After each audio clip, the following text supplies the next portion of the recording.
Okay, good morning. I can see participant numbers going up, so that's great. People are able to get onto the system. I'm just organising my screen so that I can see if anybody puts their hands up. You will see a Q&A tool in the bottom of your screen, or usually at the bottom of your screen, which will enable you to put questions into the Q&A box. If they're finance questions, my colleague Bobby may well answer them while I'm talking HR. If they're HR questions, you're going to have to wait for me today. Thank you, Jackie, always you're on the ball. Thank you. If they are HR questions, I will come to them and try and answer them all during the call. That's not a problem. You can put your hand up. There is a way to do it on the screen. I should get a notification when you put your hand up. And if I can ask people to try and use the Q&A screen today rather than the chat screen, that would be really, really helpful as well. So to start, just going to wait for a couple more people to join us. And I'm actually going to just remind you, it is Saturday morning, 10:30 on the 21st of March, and I don't normally work on a Saturday, as I'm sure quite a lot of you don't either, but we are in unprecedented times, and as such I've decided to run today's webinar just off the back of what happened yesterday, off the back of Rishi Sunak's announcements, because it's a time of a lot of change and a lot of uncertainty, and this is the way in which we can at least get some clarity ahead of all going back to work on Monday morning, when the chances are, if you're an employer or a business manager, we're going to be inundated with questions and people asking what's happening next. So that's why I've decided to run this webinar today. I'm hoping that we'll be able to keep it to an hour. But obviously, if people have got questions, then please, we will try and answer as many of them here today as possible. There are resources available on our website, so dohr.co.uk. If you go to the front screen, you'll see a nice big red coronavirus image. If you press that, it will take you straight to our coronavirus resource page. I am going to update the options document that's on there at the moment. So I'll talk about it in a minute, but there's a bit that is missing, which is about furlough. And I will talk about that in a moment. But all your other options are on there. I will just make sure after today's webinar that that is fully up to date. So to start, so you have to excuse me, I am a little croaky this morning. I'm going to start talking about terminology, because I think that's one of the things which is getting people quite confused, especially the word layoff. So people have assumed that the word layoff means that you make people redundant, and actually it doesn't mean that at all. So if you lay someone off, it means that they're still employed, but that you are not giving them any work for a short period of time. And it's similar to another term which I'll come to in a minute called furlough. But a layoff means that people are laid off for a period of time and have a guarantee payment from the government of £29 for up to 5 days. Now I say up to because if they only work 3 days a week, then they're only entitled to 3 days at £29. And that's a payment of up to 5 days in any rolling 13-week period. We've kind of been advising people not to use the layoff clauses that are in some contracts, because that would enable your staff to come back after 4 weeks and say, well, either you give me work at some point in the next 4 weeks, or you have to make me redundant. And by making people redundant, it means that you're not able to ramp up again quickly afterwards, but it also means that you have to pay them their notice and pay them redundancy pay. And that's cash flow you may not want at the moment.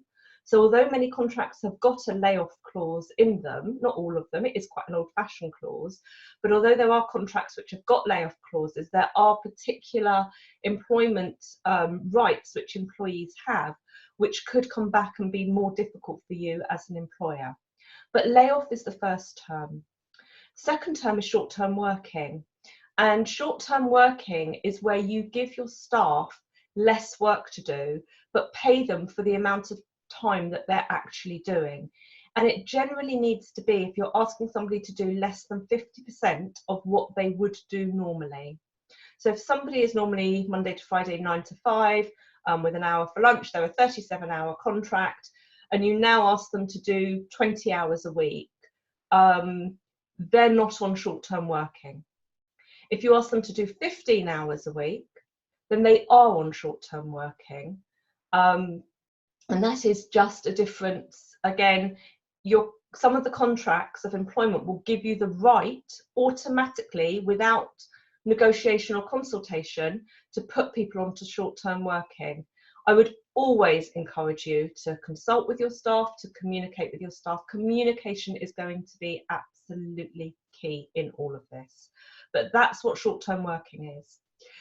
If you need to negotiate something differently with your staff, so that they're not on less than 50%, but perhaps that they're working at 50% or 60%, then you need to have a negotiation with them. You need to consult with them, and they need to agree to that change. You can't just enforce it on them, because otherwise you're in breach of contract. So that's really, really important to remember. Any changes to somebody's contract of employment needs to be with mutual consent.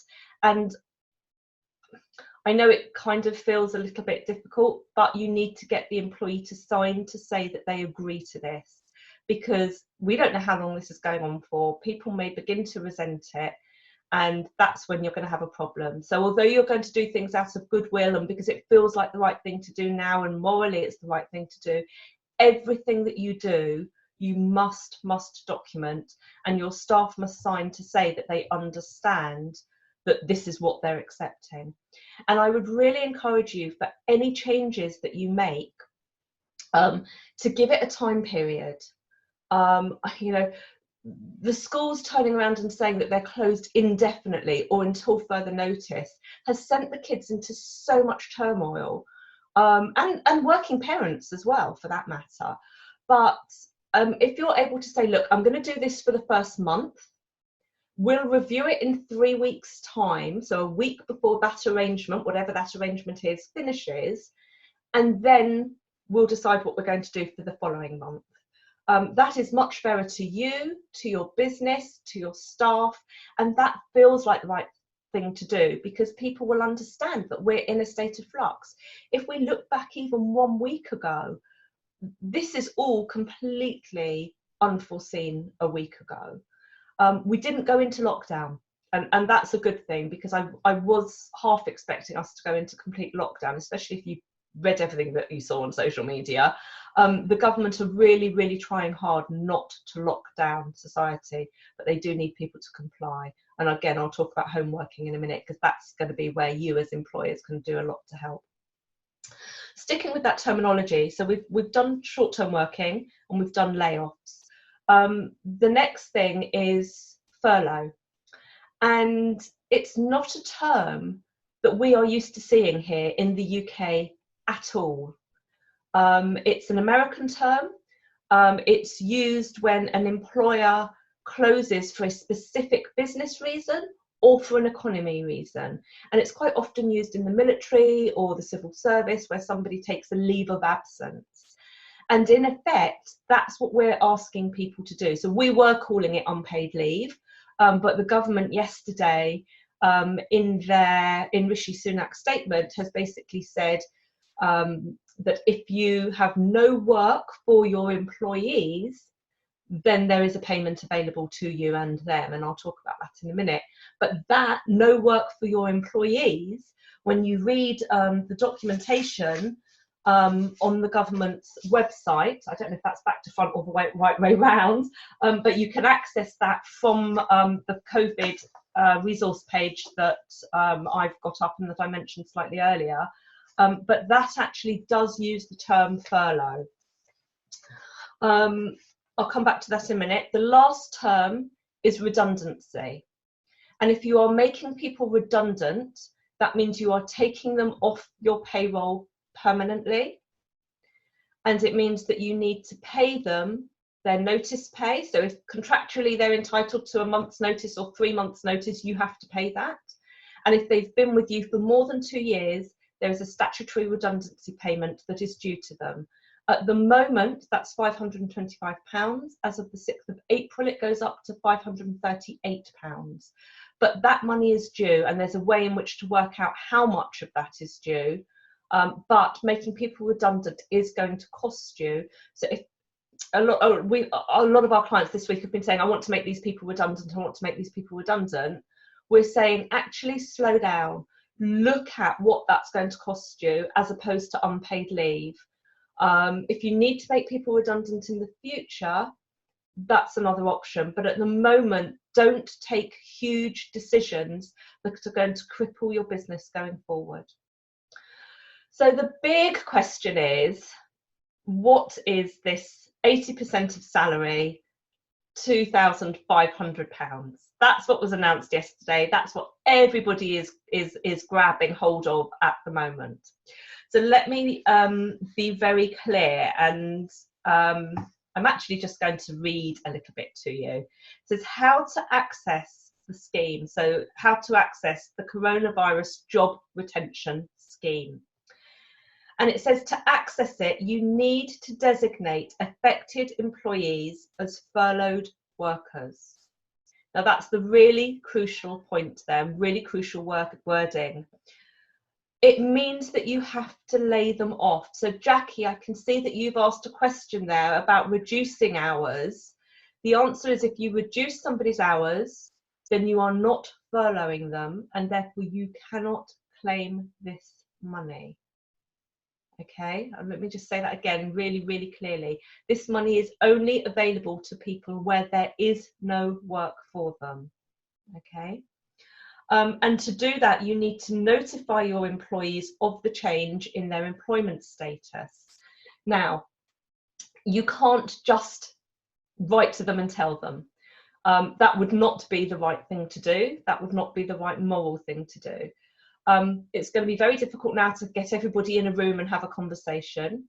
So you either need to phone them, or you need to do a Zoom call or a WhatsApp call or a FaceTime call or something where you can eyeball people and actually have a conversation with them. And that conversation needs to be, look, you know what the situation is. We are not getting any work in at all. Yeah, especially if you're a restaurant, a cafe, a leisure centre, something like that. And therefore, our only option is to furlough you. That means that you will continue to get paid, and you'll receive up to 80% of your normal salary. Now, that once you've had that communication with them, you need to confirm it to them in writing. So that's the order: face-to-face, virtually if necessary, and then confirm it to them in writing. Don't put yourself in breach of your contracts of employment. So just check what your contracts of employment say about changes to terms and conditions. You then need to submit the information to HMRC, giving them the details of all of the employees that you have furloughed. And remember, they've got your PAYE details, so you can't suddenly add someone on, you can't suddenly, you know, say that their salary was different to what it actually is, because they'll have your PAYE data there already.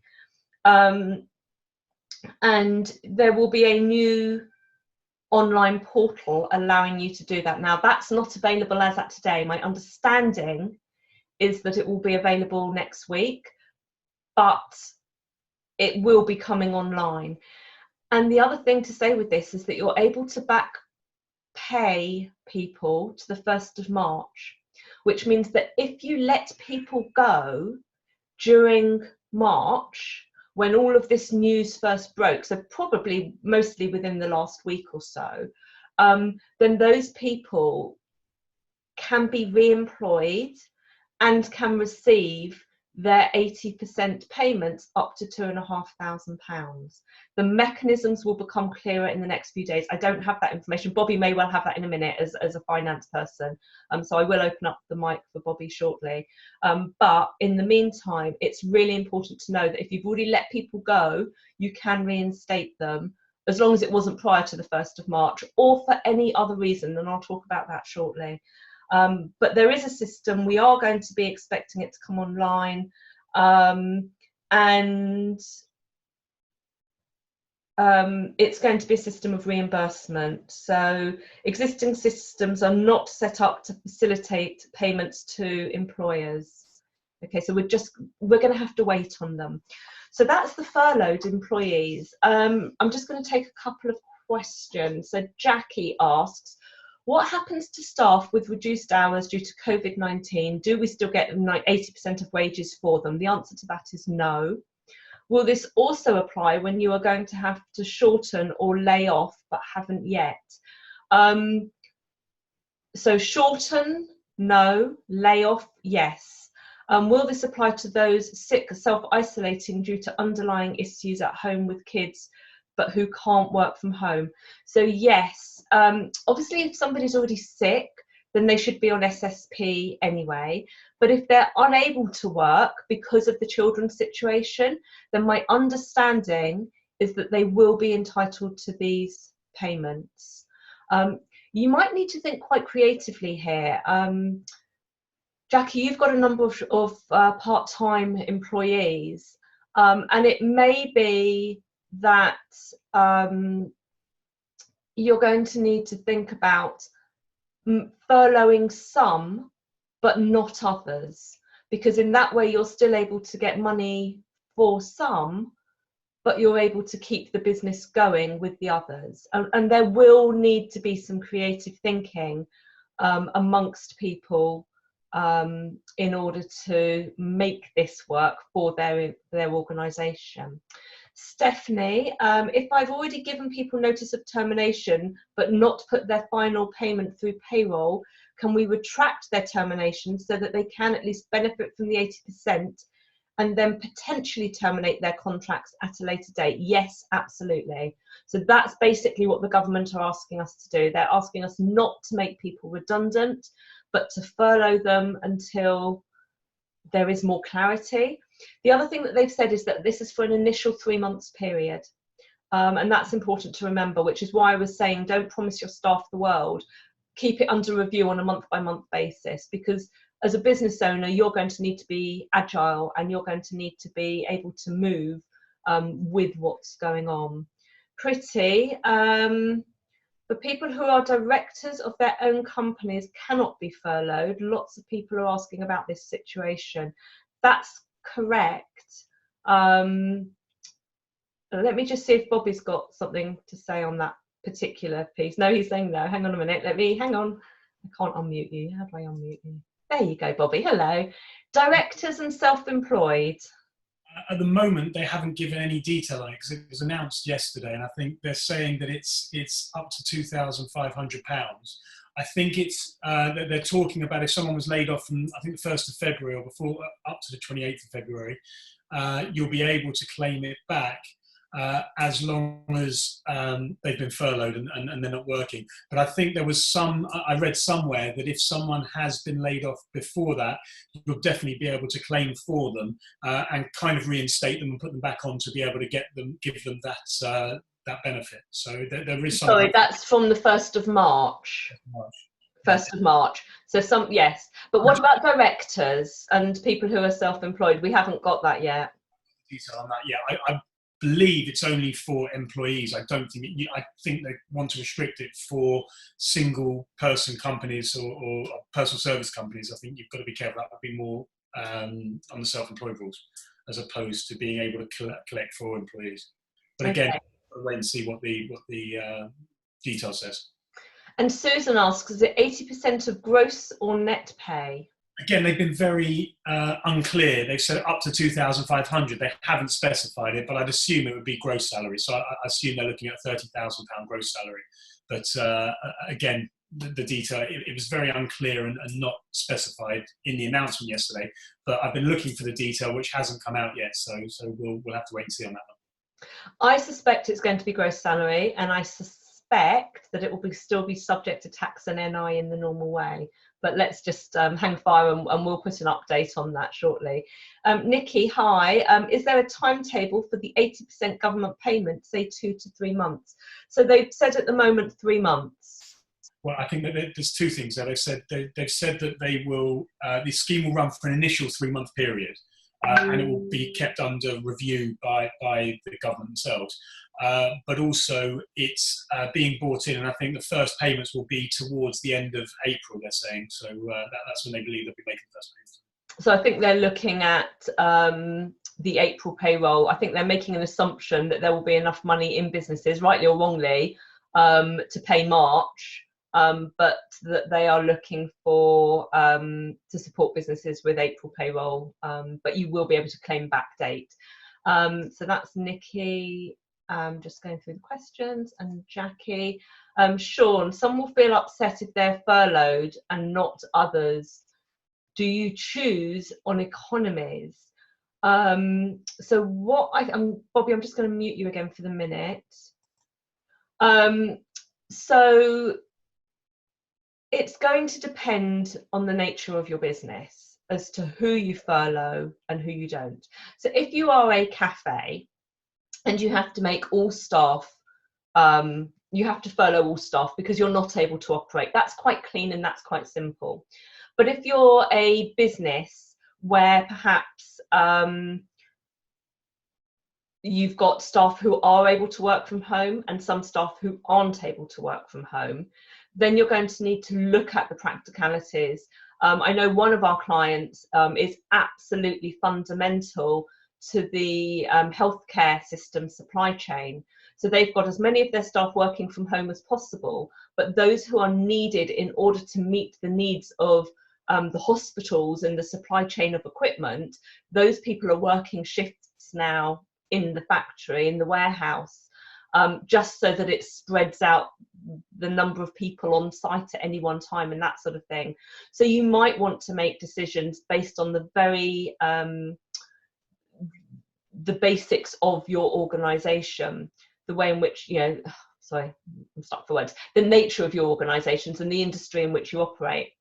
If you need to make a decision between two people who do the same job, then it's worth having a conversation with them, just like you would if you were making people redundant. So somebody may actually have a major childcare issue, which means that they need to look after a 4-year-old and a 6-year-old, for example, and therefore for them, they're not really able to work from home. So it makes more sense to furlough them. If somebody's got, like I have a 16 and a 19-year-old who are able to be very self-sufficient, then it's reasonable to ask that person to continue to work and to earn their normal salary, because you still need work to be done. But it is a consultation, just like it would be if you were actually laying people off. So Sean, I hope that answers that question for you.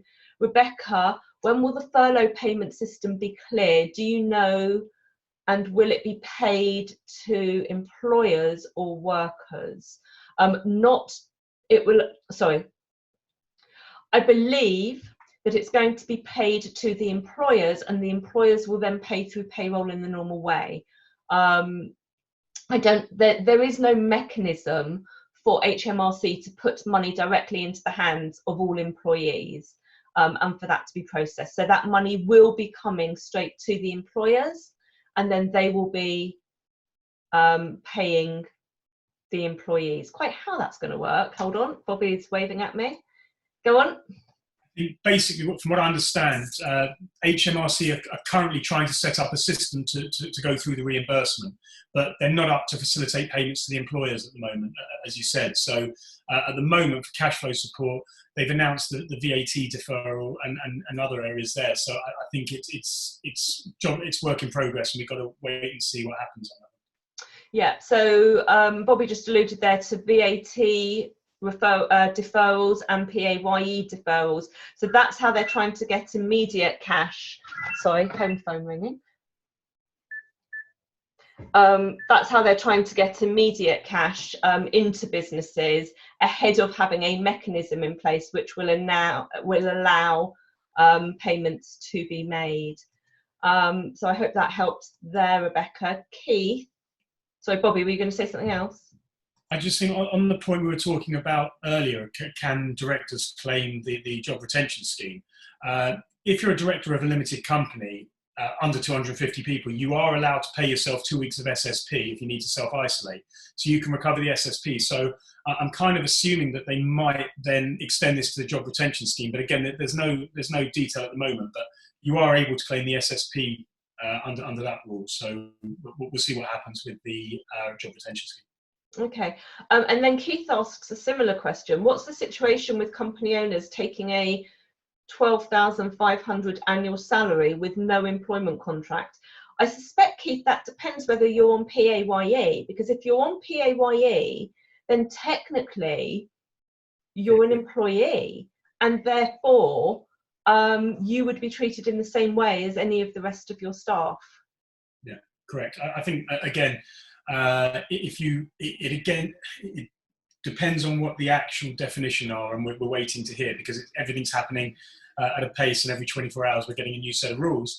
But I think once we see the detail of it, I believe if you are on payroll and you're under PAYE, you should be able to claim it. So let's wait and see, and we'll be able to come back to you on that. Okay, thank you for that. Jackie, directors are employees surely if they pay PAYE. Again, that's the same point. We think so, but without the clarity, we're not 100% sure. Right, I'm going to... Okay, Susan, that's an interesting question. If you have two parts of your business, can you furlough one part of your workforce, retail shutdown? And if the legislation changes, forced closure such as a lockdown, and you have to close the other part of your business, then furlough the rest? Yes, I think that's what I was saying before, that you can look at practically the different types of people within your business. And if you have got a retail outlet, you can furlough those staff. And if you've got a back office support who can work from home, then you don't have to furlough those staff. But if the work then completely dries up, then those staff can be furloughed at a later date, is our understanding. Right, I'm just going to stop the Q&A for a moment, and I'm going to go back to a little bit of my content, because that may create more questions. I'm going to talk about annual leave, and I know that's a really strange thing to talk about right now, but we've had quite a lot of questions about it, and very often as employers we encourage our staff to book annual leave up until the end of the year, so that we make sure that they're getting their breaks, that not everybody takes annual leave at the same time, that people use it rather than losing it, because we can't carry most annual leave forward. So this is quite a strange time, and at the moment, in answering this question, I'm just going to assume that people's annual leave year is January to December, but obviously that's not the case for everybody. We're saying at the moment that if people ask to cancel their annual leave, then at the moment I would encourage you to agree to that. We have no idea how long this is going to go on for. We may have to pay annual leave at a later stage. What you could do is encourage people to take annual leave now, sort of 2 weeks on full pay before you furlough them. Or you could say, look, actually for cash flow reasons, we're just going to cancel annual leave and we will sort it out later. If your company, and I don't like to go down the doom and gloom side, but if your company were to go bust, then employees can claim redundancy and statutory payments from the government, and statutory payment includes that holiday pay. So what we're saying is enable people to cancel it now. When this gets lifted, you need to have a very quick look at where you are with your annual leave, how many staff you've got, and put in place a policy which enables people to take holiday and to take paid leave, but manage that once we have certainty rather than now. So we would encourage you to allow people to cancel their annual leave for later in the year, and then let's look at the situation then.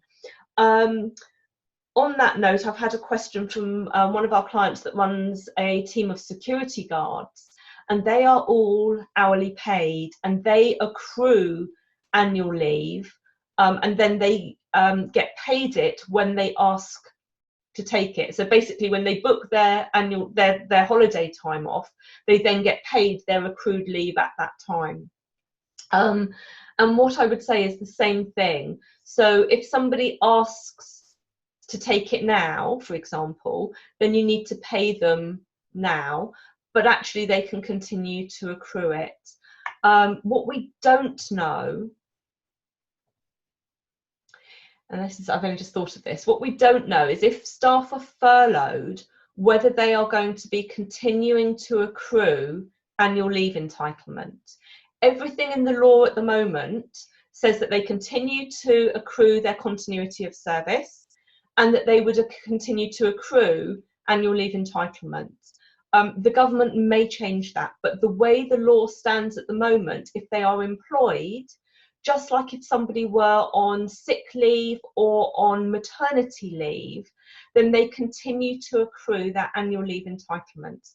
So at the moment, I think the safe option is to assume that annual leave entitlements will continue to accrue, just like length of service will continue to accrue. Mobility clauses is the next thing that I wanted to talk about. And again, this was asked particularly by our security client. Most contracts will have a mobility clause in them. That means that you can ask people to work from anywhere that you need them to within a reasonable distance and given reasonable notice. Now, it's that clause that's technically allowing you to ask people to work from home.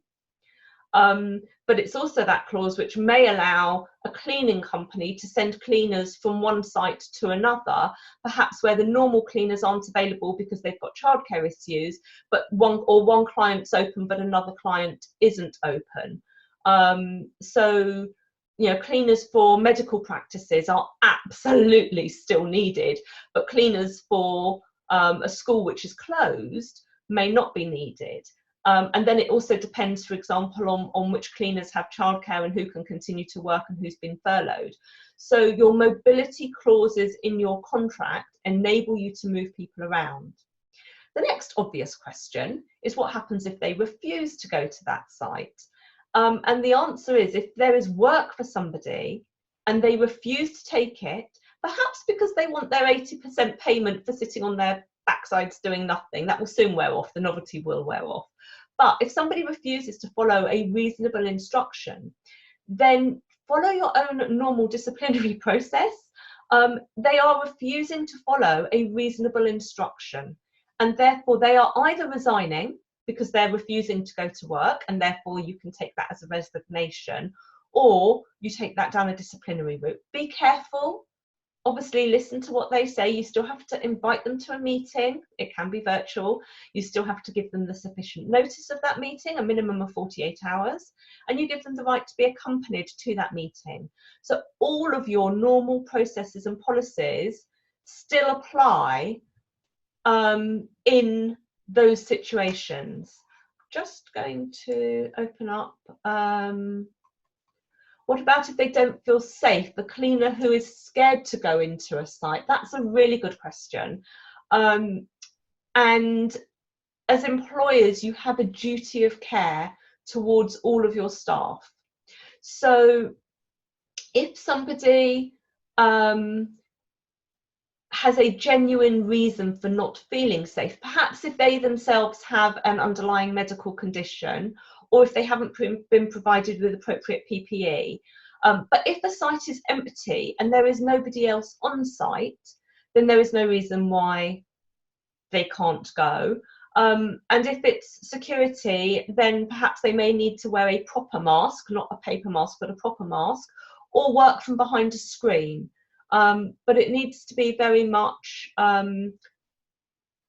a risk assessment of the situation done in that situation.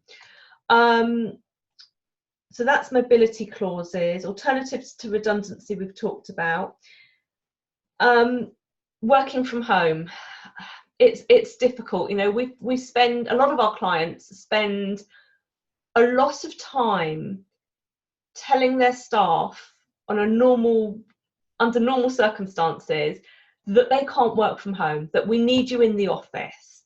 And now there's been a complete 180-degree turn where we're suddenly saying, oh, actually, we don't want you in the office, and actually we have got a way of you working from home. And actually getting some of those people back into the workplace afterwards might be quite challenging. You have a duty of care towards your staff.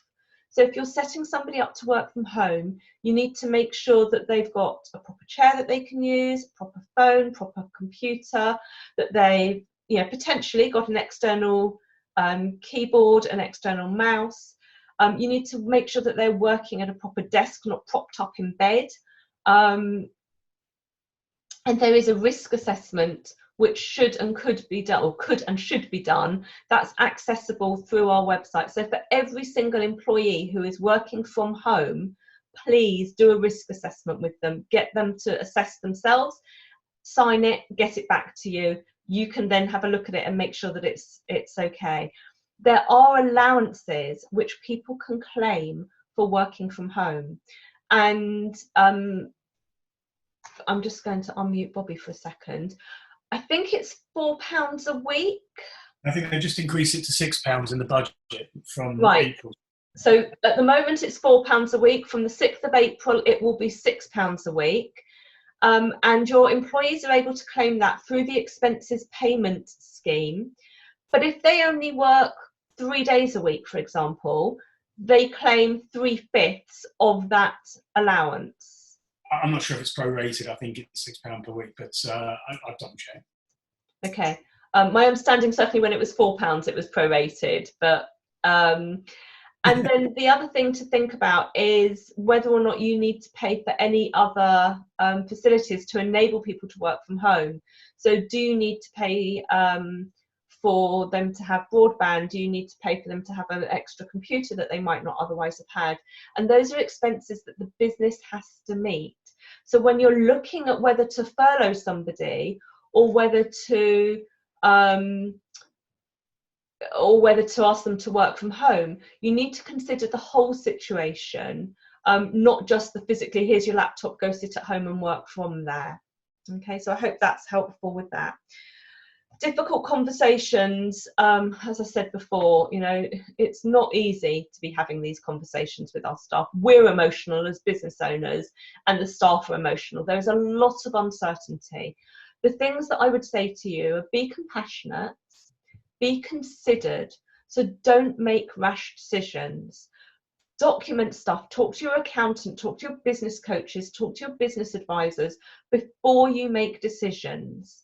And then make those decisions in a really calm and considered way. And then when you're having those conversations with your staff, you can actually take them through your thought processes, get their buy-in. If they can see these are the things that you've done to save money, and these are the things that you're having to do, and this is the numbers of it, they're going to really appreciate that communication. And you're more likely to get the long-term buy-in from them once this situation is over. People will forget the detail of what you say, but they won't forget the way you make them feel. And in dealing with this whole situation, it's about making sure that you make everybody feel that you care, because if your business is able to open again in 3 months' time, once this weird situation is over, then you're going to need your staff, and you're going to need the trained staff, and not want to go out and have to start paying recruitment companies or starting to do a recruitment process before you can even start up again. So if you're able to maintain those skills in your business, that's a really good thing. I'm going to just talk about one strange situation.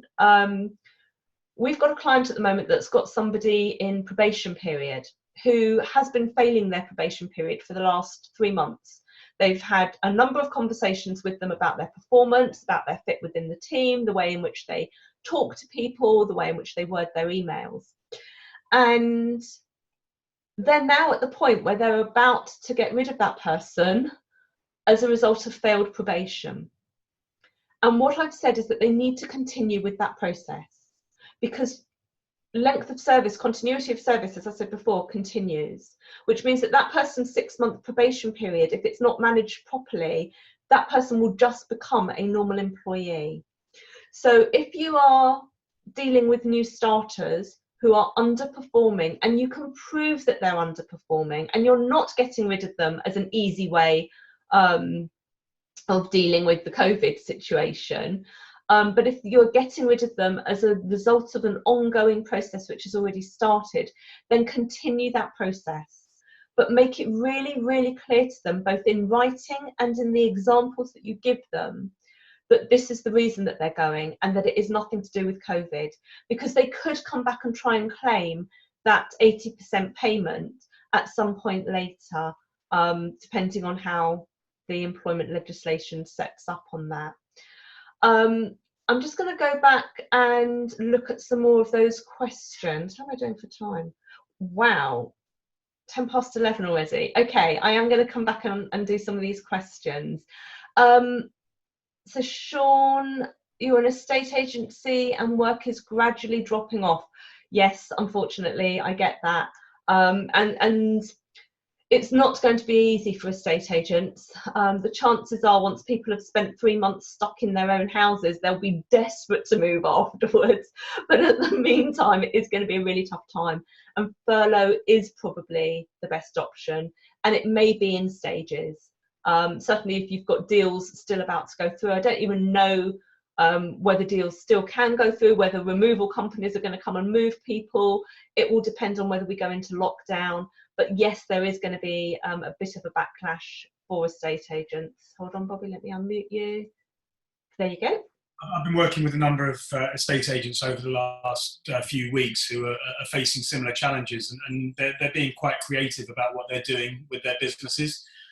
So with some of the staff, for example, that are on commission, some are on commission only, some have got a small basic in commission, they're now talking to some of their staff about potentially deferring commission payments and still accruing them but paying them later. In terms of rents on some of their buildings, they've come up with some creative ideas. Some of them have got rent deposits with their landlords, and they're asking their landlords if they will take 1/4 of their rent deposit away to cover this quarter's rent, and then they'll build it up in 3 or 6 months' time again. So what they're trying to do is be, rather than get rid of staff, because it's not always that easy to find great people, and if you get rid of them in a knee-jerk reaction now and have to start looking for them again in the future, it could be more challenging. So people are thinking of creative ways to manage their businesses through the crisis by looking at every line of their costs and seeing it as a creative way of deferring costs or reducing costs in the short term to see their business through those challenges. Thank you. Okay, so Rebecca says, I've just realised that I've got 16 questions here, so let's try and get through some of those. Could businesses get the business interruption loan for the gap between now and the end of April, 80% furlough payments, if they don't have the cash flow to manage it? Any details on the loan, any information on the loan with regards to the payments back at the 1 year point that would mean no interest at all due now? Bobby, that is absolutely one for you. I'm not even going to try. I'm doing a lot of work on the business interruption loan scheme. And what the business interruption loan scheme is, it's a rebranding, a temporary rebranding of what was the enterprise finance guarantee scheme. And what that was put in place to do was a business could go to a bank or a lender and raise some money from a bank where they didn't, and in the normal course of lending, the bank would lend it to them, but they didn't have security available for the bank to give them the loan. So let's say you went to the bank for a £500,000 loan. They like your business, they give you the loan, and then they say, well, what security have you got for this loan? And you don't have anything to give them. The government would then have given the guarantee. That's what this scheme is. It is an extension of that scheme. It's been rebranded as the Coronavirus Business Interruption Loan Scheme. So there's a couple of things in that. One, you've got to go through your existing bank and the existing lenders to apply for it. You have to demonstrate, which is the challenging point, that you still have a sustainable business model, which is going to be quite challenging for businesses to forecast at the moment that they've got a business that's got income with relative certainty. But let's say you do go through and get through that hoop, and we've been told that the banks are going to be a bit more lenient in some of their credit committee decision-making processes. Then you still have to give a personal guarantee behind that loan. So this loan scheme is going to be accessible from Monday. It's going to be available, but businesses need to be very aware that it's not a grant, it is a loan that has to be paid back. They've extended the interest holiday on that loan from 6 months to 12 months. and they're not charging the guarantee they were previously charging under the enterprise finance guarantee. So the terms of it are attractive, but it's a loan and you will have to demonstrate that the business is sustainable, plus you'll have to then pay it back at some point and give a personal guarantee. So in an Armageddon scenario, if your business were not to succeed and would fail in the future, the business would go under, but you'd still be liable and you personally guaranteed that loan, so it could end up being quite onerous. So be careful if you're going into it and think about the implications of that for the long term. But with that said, it is still on good terms and it's worth looking at. Thank you for that. Okay, so Andrew asks, if you furlough a member of your team, but they are integral to your business and they agree to do a limited amount of work from home, is that allowed?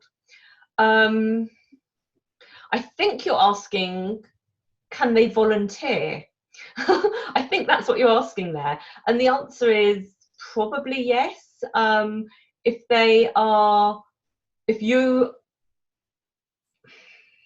about that. If somebody's working as a volunteer, then yes, potentially. But I wouldn't, if you furlough someone, then you are not giving them work to do. They may be integral with your business, and in that case, then you probably shouldn't be furloughing them. I think that would be, if you're asking them to do maybe an hour or so a day, or an hour a day, then they may be willing to do that. If you accrue that time and pay them at a later stage, maybe.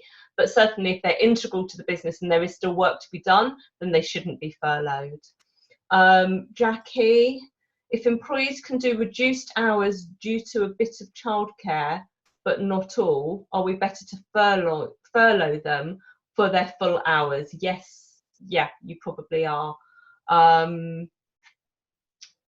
It depends, if somebody can afford to live on the reduced pay, then fine, but a lot of them can't, and therefore 80% of their salary may be better than the reduced hours that you're able to offer them.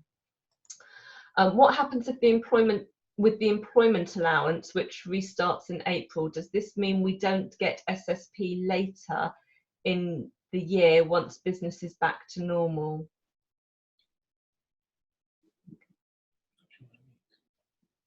The employment allowance. The employment allowance is increasing as per the budget from 3,000 to 4,000 on April 20. So you'll be able to claim the employment allowance again from the beginning of April. I'm not sure how that's going to interact with SSP given the rules, and I don't think that they've made anything. But again, we'll have to wait and see what they say. But I think you'll be claiming your employment allowance in April as you normally would through payroll. Yeah. Okay.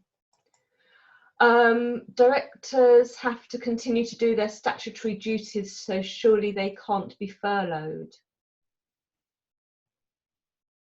That's a really good comment, Jessica. Yes, possibly. I think it does depend very much on the nature of your business. Some businesses aren't able to do anything at all, whereas others, things still need to happen. I think also it's going to be interesting to see what they do with directors and shareholders, because if you're the director and 100% shareholder of a business, that's one thing. But if you're an employee of a business and also a director but not a shareholder, that could have a different set of rules altogether. So right. I've got to wait and see what they say and how it gets rolled out and what the actual detail is because there's going to be all different situations where you've got you've got personal service companies, you've got directors who are shareholders and 100% owners, and you've got directors who are employees but asked to be a director of the business by nature of their role. So I think it will develop. So like a finance director or a marketing director, they may not be a director at Companies House. They are technically an employee. It's just their job title, which is director, and they're not likely to be affected at all in any way. Okay. If our staff are on shorter working hours, can we claim pro rata, or do we have to completely lay them off? Okay, so Arif, I'm not going to, that term layoff, please don't use it because it means something different. The term layoff means that employees have a right to claim redundancy pay in 4 weeks' time, and we're not going to go down there. We're going to stick with the new definition of furloughed. which means that there is no work for them, but it can't be prorated. They're either furloughed or they're on short-term working. There is no proratering of that furloughed payment, that 80% payment. Neil, if staff don't want to accept the short-term work options offered, what do you do? Redundancy is not an option. The work still needs to be covered. So sure, if the work still needs to be done, then you cannot make people redundant. If they don't want to accept the short-term work options, then in effect, again, they are resigning. You've got work for them. You need to check the wording of your contract and make sure that you have the ability to vary their hours. But if they're refusing to work on a different site, or if they're refusing to work shorter hours, then they are in effect resigning. And they need to be taken down that normal route in line with your contracts of employment and your normal policies and procedures. How is it policed when people are furloughed? Will HMRC be investigating if workers are actually working or not? Oh, Steph, that's mean. I can't imagine that they will be. I think there are far too many employees in this country for HMRC to be worrying about that. But I don't know. Bobby? Look, I think it's the same thing. HMRC do try and enforce the rules when they can. I think we are, I'm not going to use the unprecedented where everyone else does, but I think things are very different. And at the moment, I think they're going to have to go on the basis that people are being honest. But I think ultimately, in the fullness of time, depends how long it goes on for. You know, they're talking about a 3-month time period, which may extend. Again, we'll wait and see. I think HMRC are so stretched at the moment with trying to deal with time to pay arrangements and deal with this new VAT deferment, and also to deal with now the job retention scheme, that the thought of them actually physically going out and seeing if people are working or not working or at home, I'm just not sure whether they'll be able to do it or not. But that's not to say they won't. And I think just one thing, and I saw it on one of the Facebook groups, be nice if you have to call HMRC, please be nice to their staff. They are under incredible pressure, doing the best that they can. They are not going to have all the answers either. They're really not. So even the people on the front lines on the phone, there is so much new information out there that they're not going to be able to take it all in one go. They're going to have to refer to line managers. They're going to have to refer to notes. So please, please, please, if you're calling HMRC, or any of these, you know, government bodies or whatever, just be a little bit more patient with them than we might be otherwise. I know I'm very intolerant of incompetence. This isn't incompetence, this is sheer overload. Okay, Susan said, do employees get full pay or 80% of their pay if furloughed? It's 80% of their pay if they are furloughed. It's not full pay. Actually, employers have to pay the difference. They can top it up if they want to, but they don't have to. So if you feel that you want to top it up and you're able to top it up, then you can. But the money from the government is 80% of pay up to £2,500. Rebecca, for a temporary holiday management policy, will you be putting anything on your blog? An example policy for this for taking holiday now and in the future? I can try, Rebecca. I'm not sure that I can cover off what would apply to every business or every situation, because it is quite different. But I'll have a bash. Let me just write that one down. It's more likely to come out as a blog rather than as a policy, but I'll do my best on that one for you. Steph, if we have staff that we would like to furlough from this month, or backdate the staff we've let go earlier this month, but HMRC portal isn't set up by the time we run payroll, do we just run payroll as it is, even if the salaries are over £2,500 per month? So realistically, for the first month, we'd need to allow the 20% still. Bobby? That was a payroll question from Steph. We have something like a month to backdate this. Well, I think you're gonna have to run payroll as normal. I think you carry on running your payroll as the normal course of business, and then you would make the claim during April for backdating it to the 1st of March. But you want to backdate the staff we've let go earlier. You can backdate it. I think people were employed, I think February the 28th. If they were still employed by February the 28th, you'd be able to backdate it for them as well. So people were employed during February. But again, I think you still have to run your payroll as if they were there. But if you're reinstating people, I'm not sure how you do that. I think we'll have to wait and see what they say. Again, we've got to wait for the detail. Steph, we'll come back to you on that. It is a payroll query. You may need to speak to your payroll provider or accountant about that, but we'll try and get that answered for you. Okay, so Alec, we have new employee due to start next Wednesday. So at present, they aren't on our payroll yet. How does furlough apply to them? Yes. I would put them on payroll as you would normally, because you'll have issued a contract of employment. So if anybody questions it, in theory, they'll have resigned from an old job. They'll be coming into a new job. They've got a contract of employment. Put them on as a new starter. Fill in a normal new starter checklist for them. If they've got a P45, put that through and try and proceed as normally as you possibly can. And if you furlough them, then you'll be able to claim that back as you would for all the rest of your employees. National minimum wage still increasing 1st of April. Yes, it is. There's absolutely nothing that says it isn't. If you get my newsletters, then the new rates are on the back. And the rate for over 25s is going up to £8.72. So if somebody does a 40-hour week, then they are on a salary of £17,076.80 minimum. Okay, so yes, that is still coming in 1st of April. There's been nothing to say that that's being deferred at all. Employee who's pregnant and so decided to work from home for her safety, absolutely. She's got a toddler, and that means she's not actually getting any work done. Her home environment is preventing that. What can I do? Kate, I would furlough her. I would absolutely furlough her at this stage.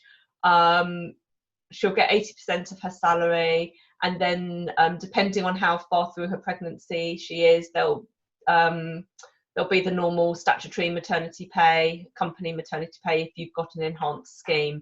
So if she's not able to work, she's at home, then furlough her. That's exactly what this is intended for, absolutely. Is the home worker risk assessment really mandatory? Some SMEs I've worked with have said they think it's over the top. They don't think they're responsible for people's personal arrangements. What parts are really needed and which parts are optional? As an employer, you have a duty of care to all of your staff whenever they are working, wherever they are working from. So if you are an events company and you have a big function and your staff are there, then you are responsible for the health and safety and well-being of your staff during that function. If you have an environment where your staff are travelling abroad and they're in a hotel overnight, you are responsible for them, for their safety, the whole time that they are away. And therefore, it's really, really important that you do those risk assessments for all of the people that you have working at home. You need to make sure you're not responsible for what they put on it, but you are responsible for making sure that they fill it in and get it back to you, and that you look at it and that you put in place any measures that are reasonable and practical to ensure their health and safety while they are working for you. If there are measures that are needed that are not reasonable and not practical, then again, that's where you might furlough somebody. So a manufacturing employee is not going to be able to work from home necessarily safely. But for example, if somebody was doing quality assurance and they are just taking stuff out of the boxes and checking it, then they are able to do that safely from home. But you do need a risk assessment in place to enable them to do that. And that might include how they get those boxes of products to check, and how they get those back out into the warehouse or production or whatever it is. So this is where the creative thinking, this is what us entrepreneurs do best, but it's creative thinking. It's finding a way to get through the situation that you've got so that your business can still function as well as it is able to. So yes, risk assessments absolutely should be done. And I've put a free one up online. There's no need to, you don't need to pay for it. There is a free one online that can be filled in. Neil, can you pay the 80% plus additional daily rate for any extra work done? Yes, I think that comes in the top ups. So, oh no, hang on a minute. Let's think about that. If you furloughed somebody, no, if they're furloughed, they are not working. You can't top up if they're doing work. You can top up if they're, that sounds really weird. You can top up if they're not doing work, but if they are doing work, then they are employed and you should be paying them. But if they're furloughed, then they shouldn't be doing any work at all. Bobby? Yes, you're nodding. Yeah. I think, look, the problem is they've announced it without giving any detail on the rules. So, that's why they've given themselves to the end of April with backdating to March, so we can work out exactly these sorts of challenges and these sorts of rules. But I think that the idea behind the scheme is that someone is going to get, I don't know which word to use, laid off, maybe whatever it is. Made redundant. There you go. And they are now not working, so they're trying to basically protect those jobs and protect those salaries. So it's not for people that are off a bit, doing a bit of work. It's someone that was going to lose their job, not get paid. It's to make sure that they retain their job in that 3-month period. So again, we've got to wait and see how they're classifying it. But the 80% is of their gross salary, up to £30,000. Okay. Oh, hang on. Hannah, I just lost your question. Reopen it. There we go. Oh, technology does work. I'm very conscious of time. We're at 11:30. I'm just going to carry on for a little bit longer. How do we deal with a time when we need furlough to end? We're struggling at the moment, but there is a chance that our industry may see an upturn as parents require tuition for their children. Can I put in a weekly review at this stage as the situation is changing so rapidly? Hannah, absolutely yes. So obviously you've got teachers who at the moment aren't able to have that face-to-face tuition with the children. The schools at the moment are providing some online teaching, although it's not quite clear how they're going to do that when you've got 3 kids needing to share 1 computer or no computer in some situations. But yes, there is nothing stopping you from managing the furloughed employees on a week-by-week basis. Not every business pays their staff monthly. There are some businesses which do pay their staff weekly because of the nature of their business. So it would be no different to those sorts of situations. So be really clear with your staff about how long you're furloughing them for and when you will review that, and then stick to that. That's the, communication and compassion. What was the third C I wrote down? I can't remember what the third C was that I wrote down, but it was just, you've just got to keep communicating with your staff. Pretty business interruption scheme. Important for people to note that the PG, personal guarantee, is for 100% of the loan, not just the 20% that the government is not guaranteeing. If the business does go bust, if this is on the same basis as the as the FG scheme. Yeah, this is what we're saying here, and Pretty's absolutely right. She's an expert in this field. I will just let you know that she's a thing. Pretty's absolutely right. Businesses need to be aware not only of the fact that it is a loan, but that loan, and this was one of the challenges with the FG scheme, was that when people went into it, and there was an article in the Times yesterday about this, that businesses went in thinking they were only personally guaranteeing 20% of the loan, that the government weren't guaranteeing, but in fact they were guaranteeing the whole 100%. So if you do get involved in this scheme, and it is on the, and Pretty's right, it's on the same terms as the FG, you are personally guaranteeing the 100%. You are giving a PG. If your home is not at risk, that's a bonus, but you are personally guaranteeing it and liable for it. So again, you've got to be aware that it's a loan that there is a guarantee for, and it's not purely a business loan without you giving anything for it. But again, what I'm hoping is that they will think about this and maybe reduce some of the criteria of the FG and make the coronavirus business interruption loan scheme a bit more palatable for businesses and want them to take it on and give them incentives to take it on. But again, it still has to be under responsible lending and have to lend responsibly. So I think it's, there's a real balance there. Okay. Sean, would a furlough payment be an average of total salary if salary changes per month?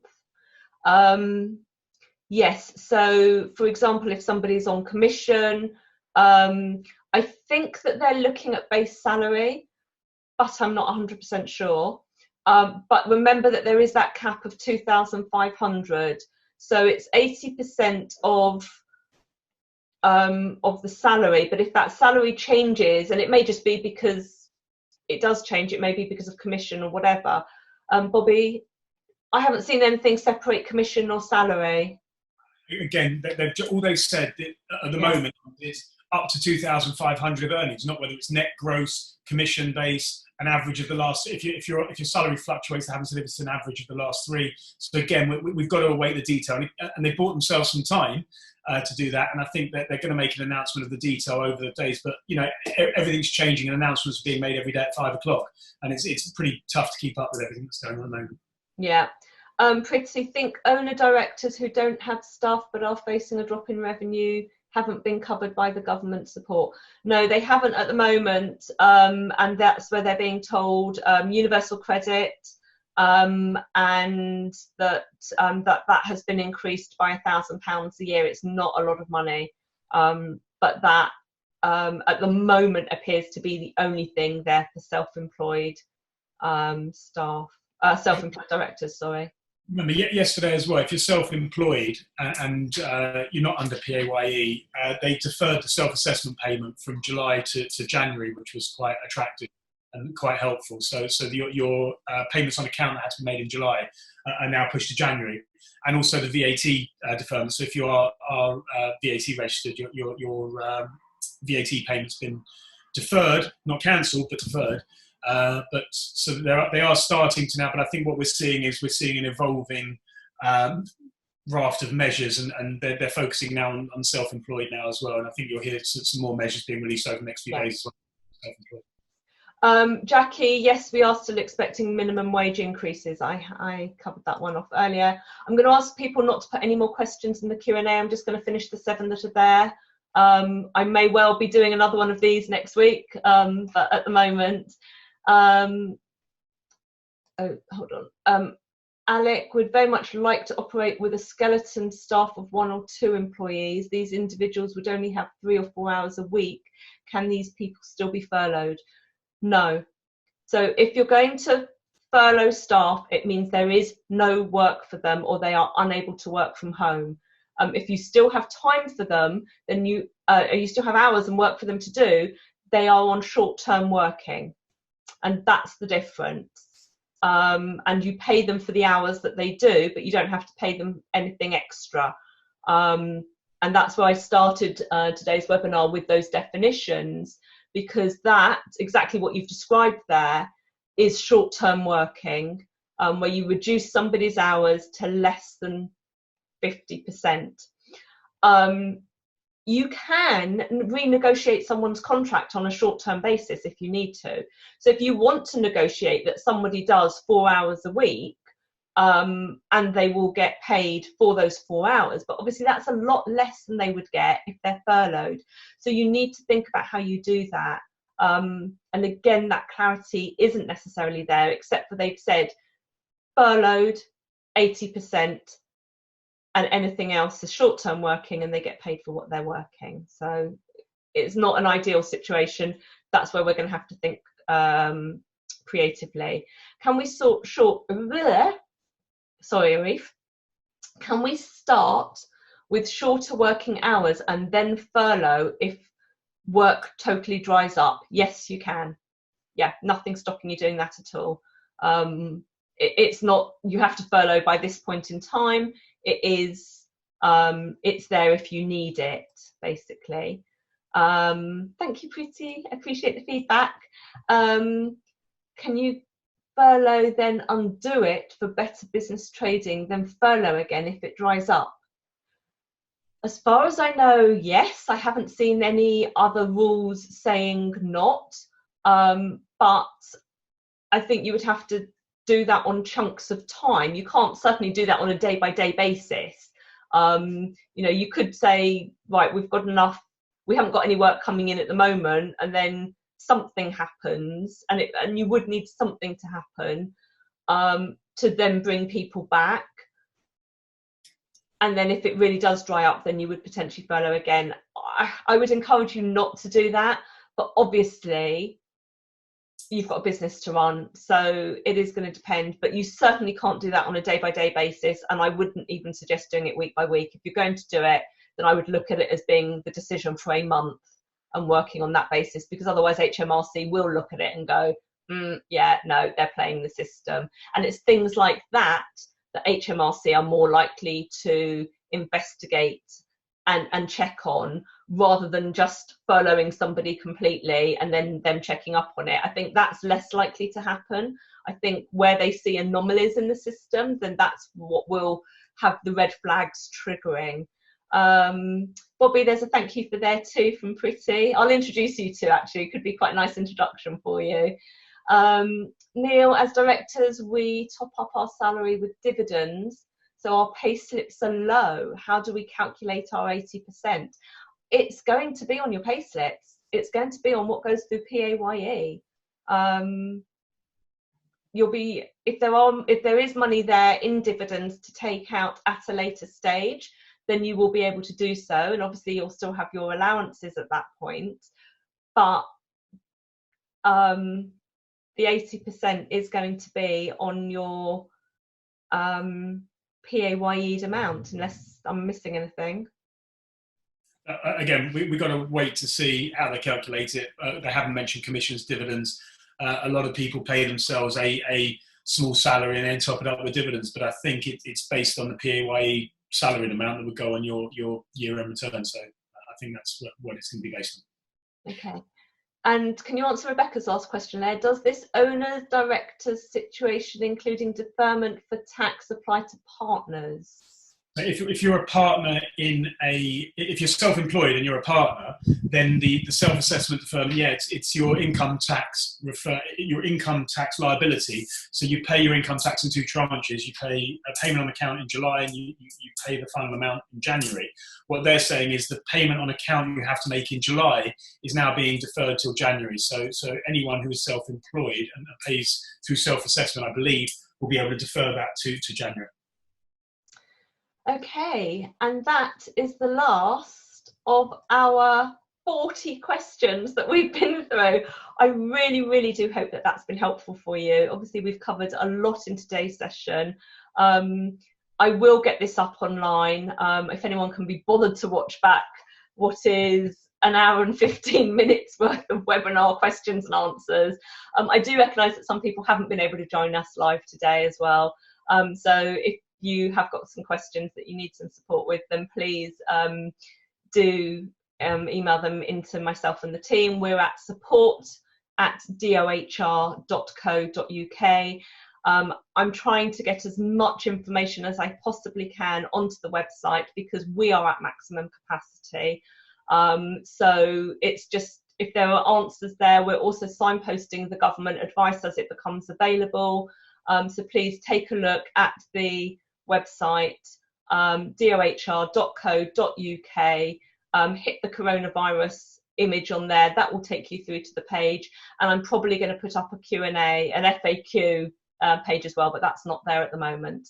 But I may well use some of your questions from today to enable us to do that. So thank you very much for joining us. Bobby, thank you. Really, really appreciate the financial input and the payroll finance side of things, because that is not my bag. I am very much HR. Thank you to everyone who's joined us. Lovely comments. Thank you very much, guys, in the boxes there. And I will probably be back at some point next week, but I will email everybody who has signed up for today so that you know when we're going live again. Thank you and take care. Thanks, everyone. Stay safe.